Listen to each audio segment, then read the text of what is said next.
there's this really beautiful live oak homestead at our property in Dryden, Texas. And inside one of the panels, there was a colony of bees. So the founder, Brian, he asked me if I knew any beekeepers out in West Texas. And through the help of them, we were able to relocate these bees into a Langstroth hive. Obviously, someone from Desert Door had to be involved, so I was happy to raise my hand. We never wanted to just get rid of the bees. We always wanted to keep them there because we know they had a purpose out there. And of course, we depend so much on the plants that are out there. So what came out of that was, okay, well, now Desert Door needs a beekeeper to take care of them. We all just kind of start to learn more and become way more dedicated to it, and really just become way more curious as to what we could do to support the bees on our land. So today we're at the Austin Nature and Science Center, and this is where we are going to be planting our pollinator garden here in the city. Wild Spirit Wild Places has very much supported Austin becoming a bee city by helping to finance and help with volunteers to plant the native gardens, which are a huge part of Austin becoming a bee city.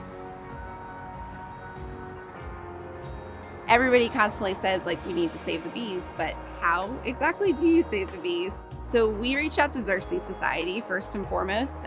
They were recommended to me by a local beekeeper. She said they are the people you have to talk to if you want to figure out a way to support our pollinators in a big way. And the response on all these conversations were, you guys are doing everything you're supposed to do. Like, you have this 8,000 acre ranch, you're keeping it native, you're not building on it, you're basically keeping it a wild open space, which that's what bees need more than anything. They need this sort of uninterrupted wild.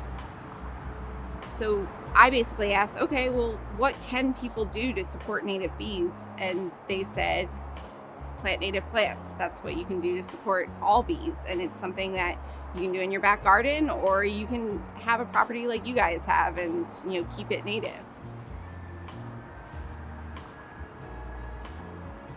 I'm Ray Morans. I am a pollinator ecologist, and I work for the Xerces Society for invertebrate conservation. I help farmers and ranchers enhance pollinator habitat on their land. That's my main role. The great majority of our plant species require insects to pollinate them. I think 85% of the fruits and vegetables that we eat are pollinated by insects. So they're awfully important. And this project that we're working on, we are helping to enhance pollinator habitat in the city of Austin, in the Austin metro. Having Austin is awfully important, obviously. Capital of Texas. A lot of people come to Austin and fall in love with it, and they take the good things they've learned in Austin elsewhere. So having Austin as a bee city is very exciting to us. Individuals can have so much impact on bees and butterflies and other pollinators.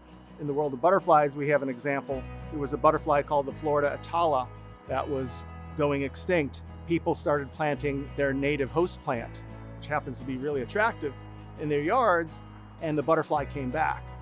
But much more recently, people have been planting native plants in cities like Minneapolis and Madison, Wisconsin, and Ames, Iowa, and they're seeing the endangered rusty patch bumblebee showing up in those cities, in those gardens. So people's pollinator gardens are making a difference. They are providing habitat for an endangered bee species.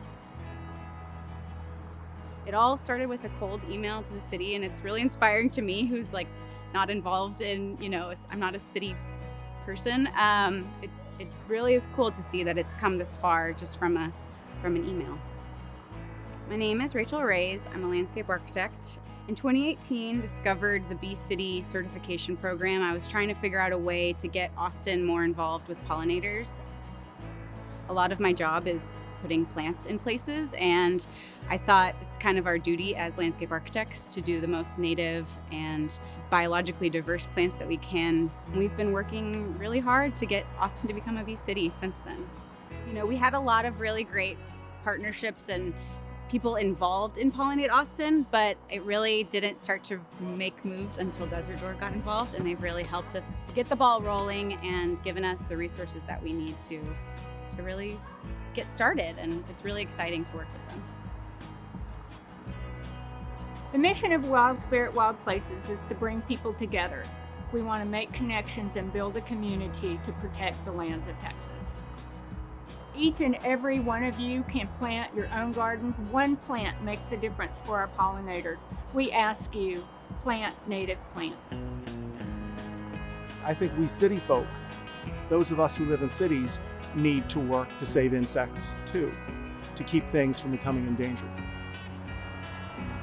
So it just kind of took us on this sort of journey that we wanted to learn more about them, and we wanted to understand all that was happening on the ranch, because it really just becomes alive. Like, I feel so lucky to be out there when like all this is going on, because it's just such a special experience.